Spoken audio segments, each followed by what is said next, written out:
네, 성도 여러분, 구독자 여러분 반갑습니다. 오늘 정갈 본문의 말씀은 로마서 1장 1절로 4절 그리고 요한 1서 1장 1절로 4절까지입니다.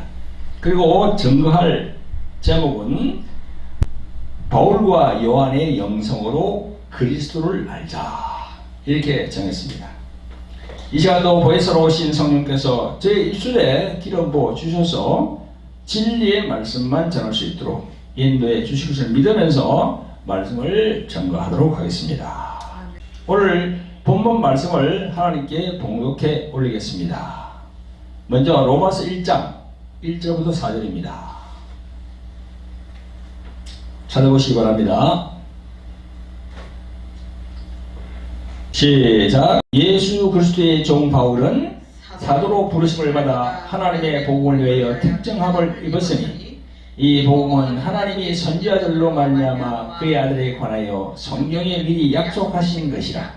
이 아들로 말하면 육신으로는 다윗의 혈통에서 나셨고 성결의 영으로는 죽은 가운데서 부활하여 능력으로 하나님의 아들로 인정되셨으니 곧 우리 주 예수 그리스도시니라. 아멘. 네, 그걸 접어두고 요한 1서 1장 1절 4절 요한 1서는 저 뒤에 있습니다. 요한 1서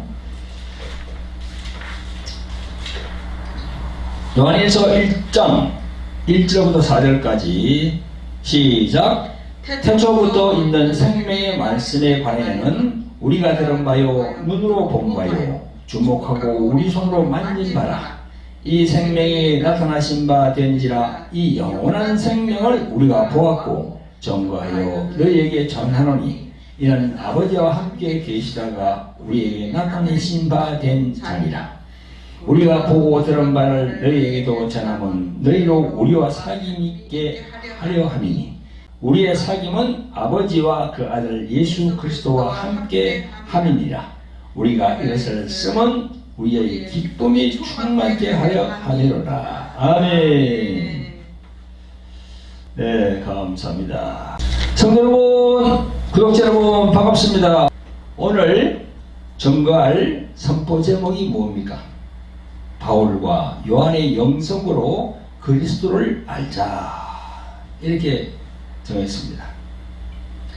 성령속, 그러니까 신약 성경에서 위대한 종들을 꼽으라면 예수님의 12제자가 되겠습니다.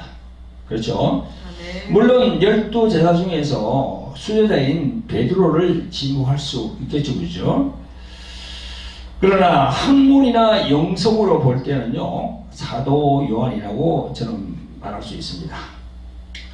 그리고 또 12제자 중에는 들어가지 않지만 사도 바울을 꼽을 수가 있겠습니다. 그래서 사도 바울이 기록한 로마서 1장 1절부터 4절까지 제가 오늘 인용했고 또 사도 요한이 기록한 요한 1서 1장 1절부터 4절까지를 오늘 인용을 했습니다. 여러분, 사도 바울은요 예수님께서 부활 성천 후에 아직 예수님을 다메섹 도상에서 만나기 전까지는 예수님을 믿지 않았던 사람입니다. 그러니까 예수님이 살아 계실 때 그때는 바울이 예수님하고 관련이 없어요. 십자가에 죽으시고 부활하신 다음에 성천하신 다음에 그 이후에 이제 사도 바울이 예수님을 만나게 되는 거죠. 그런데 이 만나기 전까지는 예수님을 믿는 신자들을 잡으려고 다니는 그런 사람이었습니다. 그런 가말리엘 문화생으로서 철저한 유대인 교육을 받고 자랐으며 하나님의 열심에 뛰어난 사람이었습니다. 그러나 문제는 그가 율법의 진리와 또 성경, 그러니까 그때는 구약이죠. 그 구약 성경이 예수 그리스도에 대한 것을 말씀하시는 것을 그 사람은 몰랐어요. 바울이 몰랐습니다. 그 결과 예수를 믿는 자들을 박해하면서 앞장을 섰던 겁니다. 그러나 바울은 창세전에 택함받은 하나님의 백성이었기에 때가 되자 부활하신 예수께서 바울이 다메섹 도상에서 다 걸어가고 있을 때 예수님이 탁 나타나셔가지고 예수님을 만나게 됩니다. 그래서 이름도 그 사울에서 바울로 개명하고 예수님을 전가하는데 매진했고, 그 당시 가마리엘 문화성은요, 지금의 하버드 대학교 정도의 인재들만 모이는 곳으로서 참 그 뛰어난 사람들만 모이는 곳이었어요. 그래서 그 사도 바울이 그 높은 학식과 그런 머리로 이 신약의 바울 서신 그리고 목회 서신 등 수많은 성서를 성령의 감동에 의해서 남기게 된 겁니다. 성도 여러분, 구독자 여러분, 현대 이 시대 21세기를 살고 있는 이 시대의 교회는 말씀 위주의 교회라고 이렇게 말들을 많이 합니다. 말씀 위주로 이렇게 전가하는 교회라고 그렇게 얘기를 하죠. 그래서 현대 신학, 즉 이 시대의 신학은 바울 신학이라고 정의를 해도 무리가 없을 겁니다. 사도 바울은 성령으로 충만한 사도였습니다. 사도 바울은 그 명쾌한 지식과 머리로 하나님의 말씀을 잘 정리해 나왔어요. 그래서 로마서, 고린도 전후서, 에베소서, 갈라디아서, 그 다음에 데살로니가서, 정말 읽어보면요, 정교함과 이 수사, 그 말하는 거 있잖아요. 그것도 아주 그냥 탁월합니다. 다 놀랍니다. 성경을 읽어본 사람들은. 그런데 여러분, 이 사도 바울의 그 의도와는 다르게 이 기독교에서는, 이 신학교에서 이 조직 신학이라고 딱 이렇게 만들어 놓은 게 있거든요. 조직 신학. 이 조직 신학은 그 7가지가 있는데요. 거기 보면 쭉 나옵니다. 신론, 재론, 인간론, 그 다음에 교회론, 성령론 해가지고 이렇게 7가지 딱 되어 있는데, 그 조직 신학을 이제 배우게 됩니다. 신학교로 가면. 저도 다 이렇게 코스를 밟았죠. 근데 신학교에 가서 조직 신학을 배우고 익히지만, 다분히 그 조직 신학은 이성적이고 논리적으로 흘러가다 보니까 이게 이 성령의 권능, 성령의 능력을 극대화시키지 못하는 그런 단점이 있어요. 그거 다 알고 있습니다. 지금 목사님들이 다 알고 있어요. 그래서 어떤 분들은 그렇게 합니다. 신학교 가기 전에는 성령으로 충만했는데 신학교 가더니 그냥 사람이 그냥 완전히 바뀌었다는 거예요. 그냥 학문을 하기 때문에 이 성령의 능력과 권능이 약화되거든요. 그 신학교는. 그 신학은 필요하지만 그런 부분이 있어요. 우리가 그걸 잘 알아야 됩니다. 그래서 저는요, 이 사도 요한이 전가하는 이 요한복음, 여기에 영성을 접목을 시켜야 된다고 저는 생각합니다. 그래서 사도 요한에 대해서 잠깐 제가 설명을 드리겠는데요. 사도 요한은 예수님의 12제자 중에 최연소자였으며 제자 중에서 가장 오랜 삶을 살았다고 합니다. 그러다가 이제 자연사 했는데요. 그런데 그의 일생은 파란만장한 삶을 살았습니다. 실제 사도 요한은요, 예수님의 행적마다 같이 동행했고요. 예수님께서 십자가에 달려 돌아가실 때에도 그 십자가 성당 밑에서 어머니 마리아와 함께 있었고, 또 예수님은 사도 요한에게 어머니 마리아를 부탁했습니다.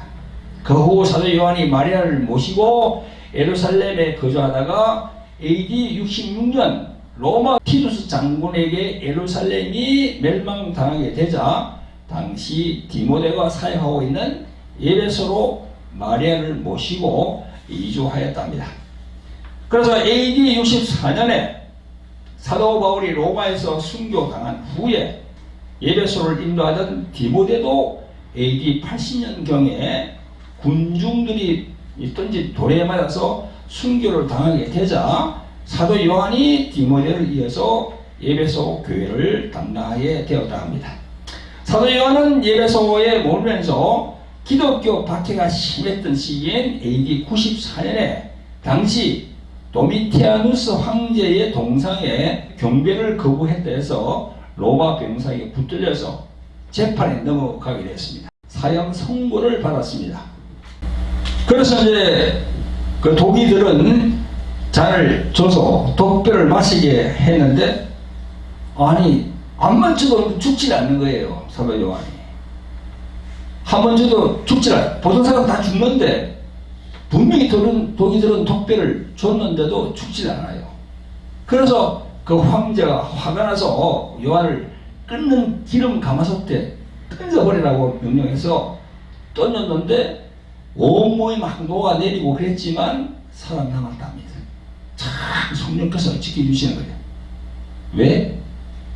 요한복음, 요한계시록까지 쫙 써야 되잖아요. 밥 못 쓰면서. 그러니까 할 일이 있는 거지요. 하나님께서 시킬 일이 있는 겁니다. 할렐루야. 이 사건 이후에 사도 요한은 다시 밤모섬으로 유배되어서 우리가 읽는 이 요한복음을 비롯해서 요한 1서, 요한 2서, 3서와 요한계시록을 그때 성령의 감동으로 기록했을 거라고 봅니다. 밤모섬에 유배되어 지내다가 도미티아누스 황제가 죽자 AD 96년에 유배에서 풀려나 에베소에 다시 돌아와서 AD 100년 95세 나이에 주님의 품으로 돌아갔다고 합니다. 여러분, 사도 요한은 사도 바울과는 달리 예수님의 행적마다 같이 하였습니다. 오늘 본문에도 나오는데요. 요한일서 1장 1절 보면 태초로부터 있는 노잖아요. 그죠? 태초로부터 있는 생명의 말씀에 이것도 이 현대인의 성경을 보면요. 이렇게 되어 있습니다. 세상이 창조되기 전부터 계신 생명의 말씀에 이렇게 되어 있어요. 세상이, 네, 그렇게 하겠습니다. 세상이 창조되기 전부터 계신 생명의 말씀에 관하여는 우리가 들은 바요, 눈으로 본 바요, 주목하고 우리 손으로 만진 바라. 아멘. 사도 요한은 바로 예수님 옆에서 눈으로 보고 예수님을 주목하고 또 손으로 예수님을 만진 바라고 이렇게 전하고 있습니다. 성도 여러분, 구독자 여러분, 사도 요한은 예수님의 12제자 중 한 명 있을 뿐만 아니라 베드로와 야고보와 함께 예수님의 가장 가까운 측근으로 활동했습니다. 또 마가복음 9장 2절부터 13절까지 나오는 변화산 사건 그 속에서 나오고요. 또 마가복음 14장 31절부터 42절까지 나오는 겟세마네 동산에서도 중요한 순간마다 예수님과 함께 있었습니다. 이러한 경험을 통해서 사도 요한은 예수님의 가르침과 예수님의 정체성에 대해서 성령으로부터 깊은 감동과 감화를 받은 것으로 봅니다. 여러분, 예수님의 부활과 성천 이후에 자신이 기록한 요한복음을 통하여서 다른 복음서와는 다르게 예수 그리스도의 신성에 크나큰 중점을 두고 서술했습니다. 그리고 예수 그리스도 그분이 하나님 자신이라고 그렇게 기록하고 있습니다. 그것이 바로 지난번 제가 주일날에 설교한 제목입니다. 그 제목이 뭡니까? 성경의 첫 번째 책은 창세기인가 요한복음인가? 이 제목을 제가 정한 이유가 무엇이겠습니까? 예수님의 신성을 강조하기 위한 것이었죠. 바로 바울 사도가 증거한 바울 서신을 위시하여서 사도 요한의 예수 그리스도의 신성을 강조하는 중요한 신학적인 부분이 다 그 속에 다 들어있거든요. 성도 여러분, 구독자 여러분, 특히 목회자 여러분들, 사도 바울의 신앙과 그리고 사도 요한의 신앙이 함께 어우러져서 예수님이 정말로 기뻐하시는 그런 말씀 증거가 될 수 있도록 최선을 다하시기를 예수 그리스도 이름으로 축원드립니다. 아멘. 성도 여러분, 구독자 여러분, 저는 지난주에 말씀을 선포할 때 그 도입한 성경 말씀이 창세기 1장 1절부터 5절, 그리고 요한복음 1장 1절부터 5절이었습니다.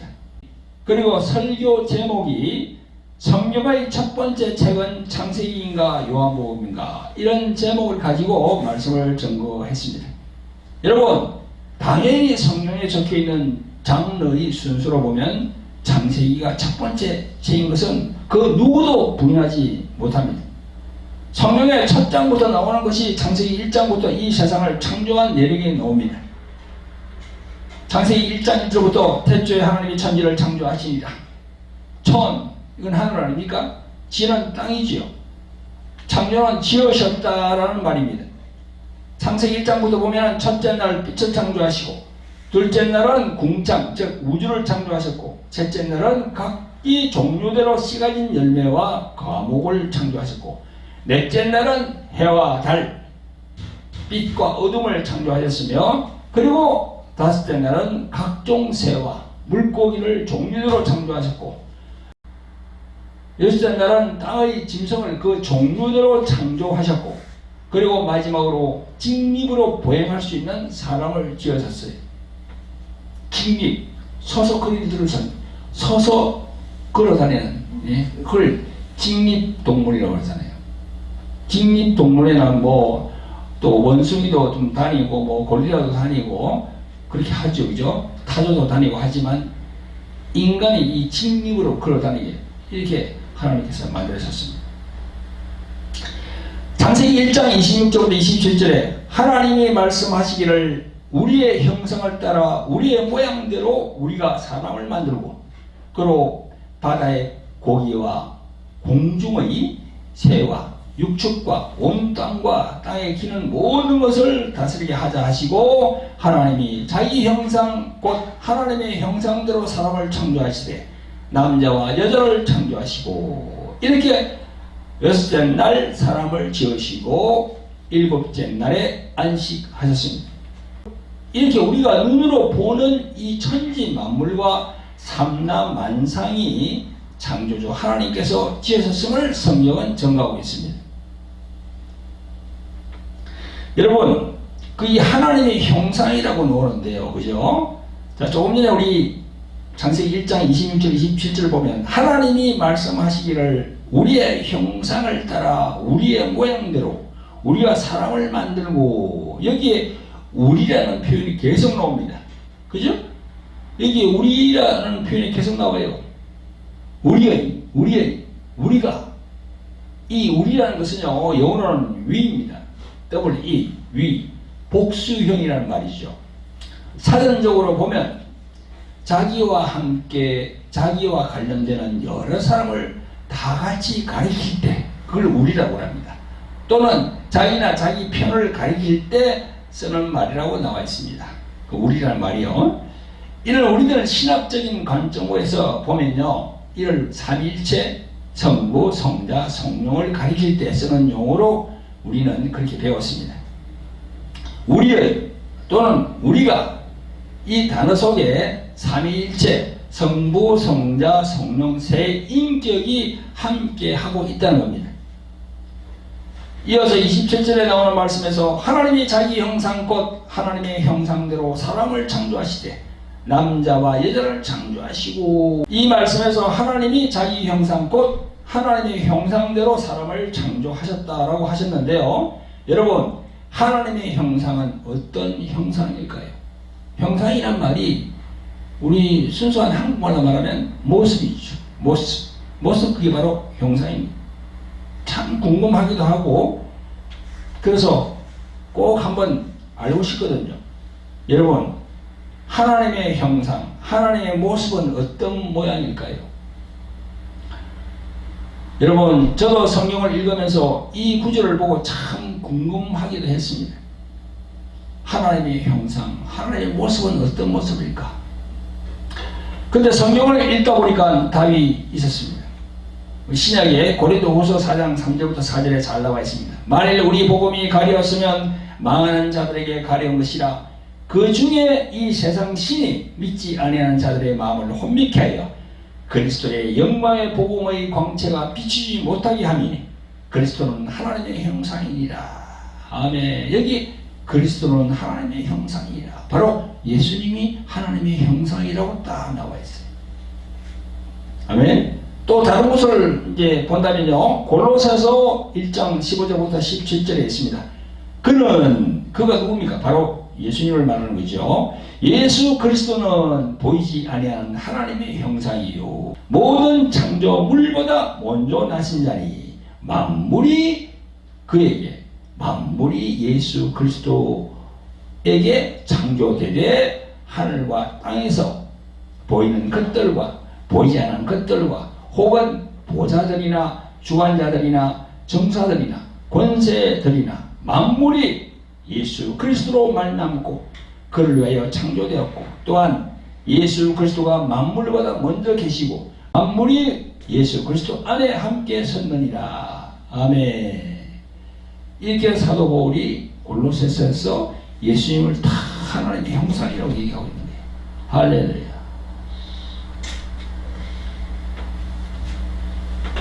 여러분 믿기십니까?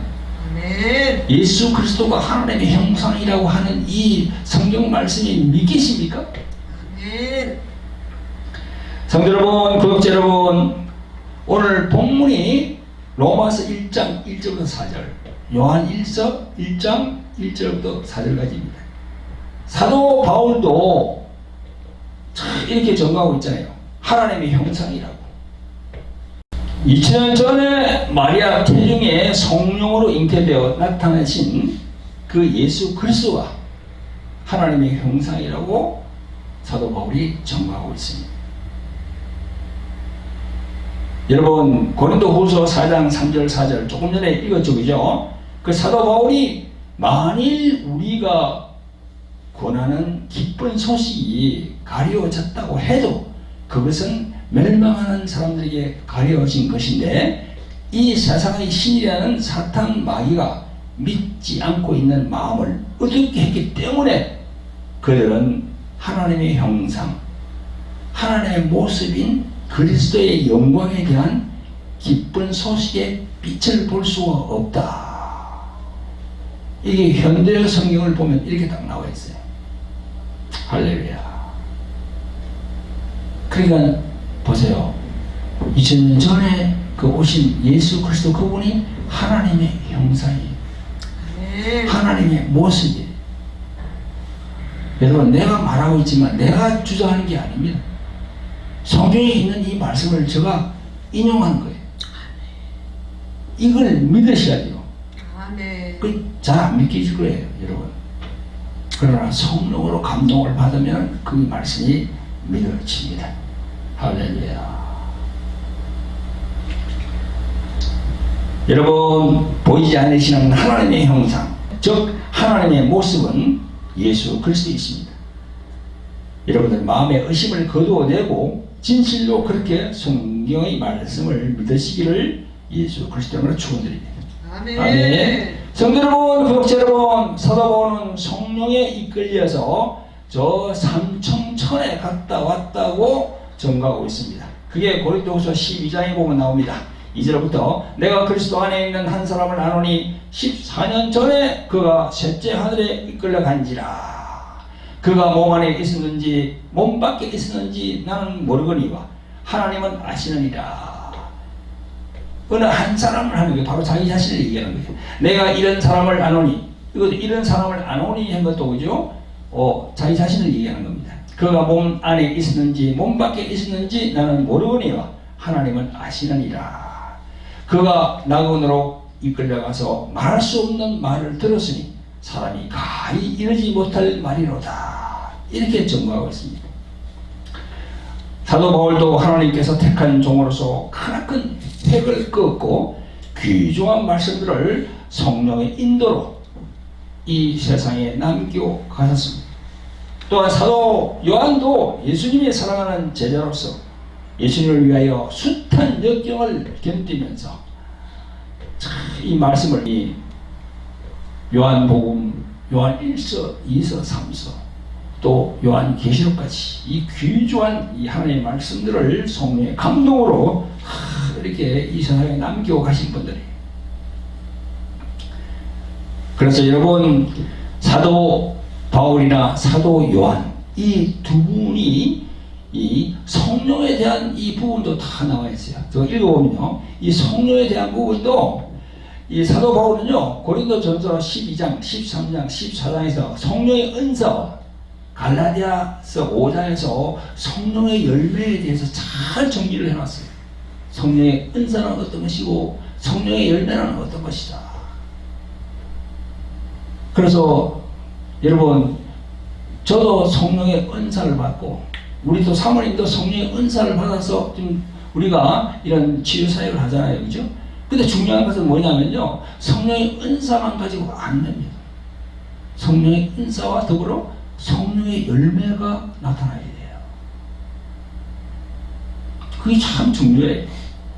성령의 열매가 없는 성령 은사는요, 잘못하면 거짓 선지자가 될 수 있고, 또 진짜 하나님이 보시기에, 예수님이 보시기에 가라지 같은 그런 신앙이 될 수 있는 겁니다. 그래서 성령의 은사와 성령의 열매를 다 양축을 잘 이루어야 돼요. 아멘. 아멘. 그리고 사도 요한은요, 요한복음 14장, 15장, 16장, 자, 그게 완전히 성령에 대한 장이거든요. 여러분, 성령에 대해서 제대로 알게 되시려면요, 요한복음 14장, 15장, 16장 한번 읽어보세요. 자, 성령에 대해서 참 사도 요한이 설명하고 있습니다. 모쪼록 주의 종으로 택함받아서 주의 사역을 하는 주의 종들은 사도 바울의 영성과 사도 요한의 영성을 잘 결합하여서 균형 있게 사역을 하시기를 예수 그리스도 이름으로 축원드립니다. 아멘. 자, 마지막으로 한 말씀 드리고 마무리하겠습니다. 제가 유튜브에 성경의 첫 번째 책은 요한복음이다 이런 제목으로 동영상을 업로드해서 올렸더니 그 밑에 댓글이 이렇게 달려있더군요. 제가 하는 얘기겠죠. 그리스도 뜻을 알고 이야기하나? 이렇게 되어 있더라고요. 아마 보니까 이게 뭐 평신도는 아니고 목사나 장로가 되는 것 같아요, 이분이. 그래서 제가 그 댓글에다가 당신이 그리스도라는 이름에 대해서 많이 알고 있다면 저에게 좀 설명을 좀 해달라고, 제가 좀 배우겠다 그렇게 했더니 답이 없어요. 그래서 당신이 생각하는 그리스도가 어떤 그리스도인지 몰라도 내가 지금 설명하는 것을 이 방송을 보라고 그렇게 했습니다. 자, 제가 설명하겠습니다. 그리스도의 원뜻은요, 기름 부음 받은 자라는 뜻입니다.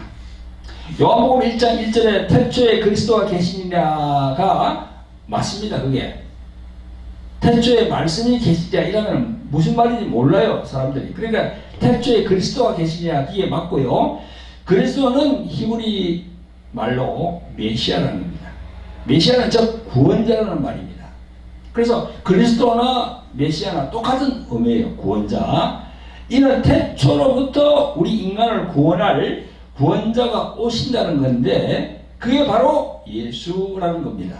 그래서 제가 수시로 말씀드린 대로 그리스도와 예수는 우리 흔히들 다 예수 그리스도, 그리스도 예수 그렇게 붙여가 얘기하잖아요. 그러나 가만히 보면 예수라는 의미가 다르고 그리스도라는 의미가 다른 거예요.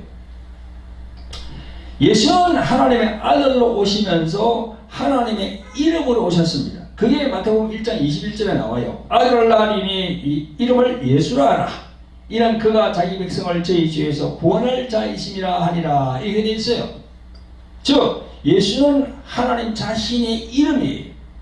그러나 그리스도는 하나님 아들이 오셔서 행할 직분을 말합니다. 그 직분 안에는 세 가지가 있는데요. 첫째는 선지자, 둘째는 대제사장, 셋째는 왕의 직분입니다. 세 가지가 다 있어요. 다시 말씀드릴까요? 선지자, 또 대제사장, 왕, 이렇게 직분이 있습니다.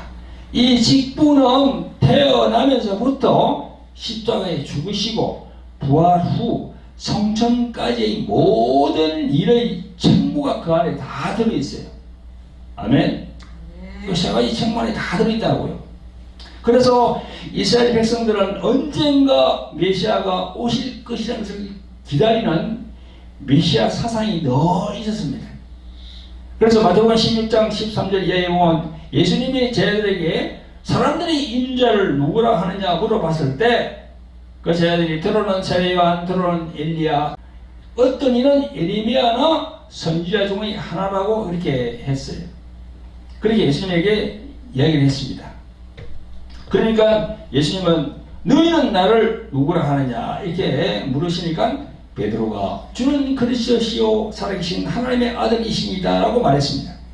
그러니까 예수님은 베드로를 칭찬하시면서 천국 열쇠를 주신다고 했습니다.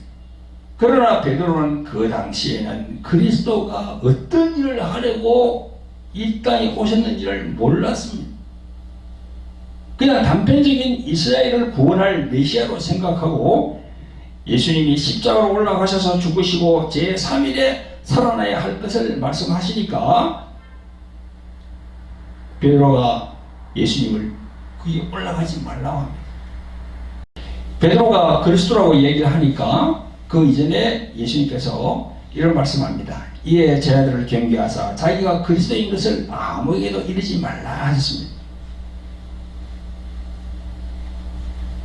그런데 이제 베드로가 예수님이 그 십자가로 올라가신다고 올라가서 3일 죽으시고 3일에 또 부활하신다 하니까 거기로 올라가지 말라고 하는 거예요.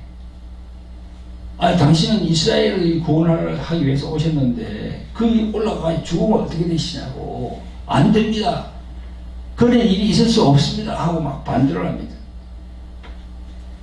그때까지만 하더라도 몰랐어요. 베드로는. 입으로는 그리스도시요 이렇게 고백하면서도 그리스도가 할 일을 몰랐습니다. 그래서 현대인의 성경에 보면 요한복음 1장 1절이 우주가 생기기 전에 말씀되시는 그리스도가 하나님과 함께 계셨다 그랬잖아요. 말씀되시는 그리스도가 함께 계셨다고. 대체 우주가 생기기 전에 그걸 몰라는 거예요. 베드로는. 그러니까 예수님으로부터 사탄아 물러가라 라는 호된 꾸지람을 들었던 겁니다. 지금의 이 시대, 이 지금 21세기를 살고 있는 주의 종들도 2000년 전의 베드로가 그리스도의 뜻을 모르고 있었던 것처럼 그런 주의 종들이 눈에 띄어요. 정말로 제대로 깨달아야 됩니다. 그리스도에 대해서 제대로 깨달아야 돼요. 나중에서야 베드로는 그리스도라는 그 하나님의 경륜 속의 그 직분을 깨닫게 됩니다. 부활, 성천, 또 성령이 내려오시고, 그죠? 이런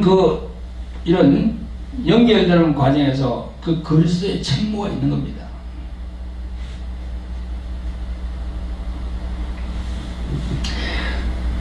나중에서야 사도 베드로는요, 그리스도라는 그 이름이 하나님의 경륜 속에 그 직분이 된다는 걸 깨닫게 딱 돼요. 그게 어디 나옵니까? 사도행전 2장 36절에 다 나와요.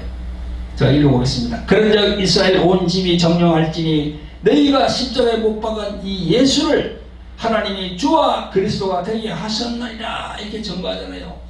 이때 베드로가 다 성령 받고 난 다음에 알았어요. 아, 이 예수하고 그리스도가 다르구나.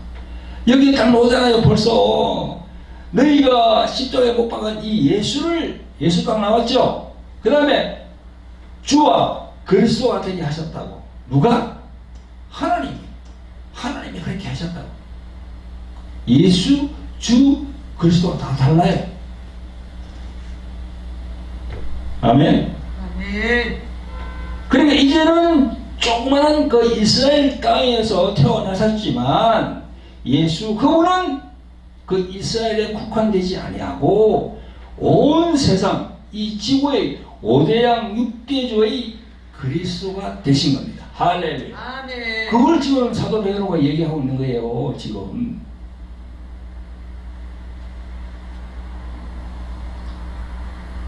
그러므로 성경을 조금이라도 깊이 있게 읽고 깨달은 사람이라면 WCC 세계교회협의회 아시죠? 그죠? 거기서 말하는 그런 그리스도 개념. WCC에서는 어떻게 얘기합니까 지금? 그 안에 뭐 불교니 뭐 유교니 뭐 하는 교 세상의 모든 교는 다 들어와 그 안에.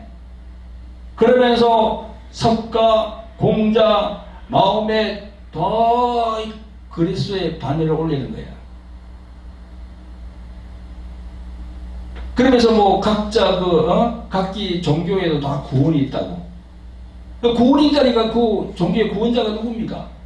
그게 그리스도라는 거지. 말도 안 되는 소리거든 이게. 성경을 깊이 있게 읽은 사람이라면 그게 말도 안 되는 소리라는 것을, 말도 아니야, 소리야 소리. 성경을 읽은 사람이면요, 성경을 깊이 있게 읽은 사람이면 그걸 알 수 있어요. 그러니까 WCC 같이 그런데 동조하는 그런 목사들은요, 하나님에 대한 불신앙이고 하나님에 대한 죄악이고 망령된 행위가 됩니다. 아멘. 회개하고 거기서 나와야 돼요. 아멘. 따라서 종래의 요한복음 1장 1절 태초에 말씀이 계시리라 라는 성경 말씀은 현대인의 성경에서 나온 것처럼 우주가 생기기 전에 그리스도가 말씀으로 계셨다. 참, 할렐루야. 이렇게 깨달아야 되고요. 그리고 종래의 요한 1장 1절 오늘 본문 태초로부터 이 부분도 이렇게 바꿔야 됩니다. 세상이 창조되기 전부터 계신 생명의 말씀 되신 그리스도. 현대인 성경은 그렇게 되어 있어요 지금.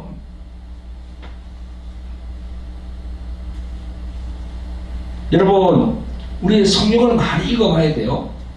성경을 많이 읽어봐야 되는데 이 성경도 말이죠, 여러 종류가 있어요. 개정개혁, 또 뭐 개혁 성경도 있고, 또 현대인 성경도 있고, 현대인의 성경, 또 그리고 뭐 영어 성경, 또 스페인어 성경.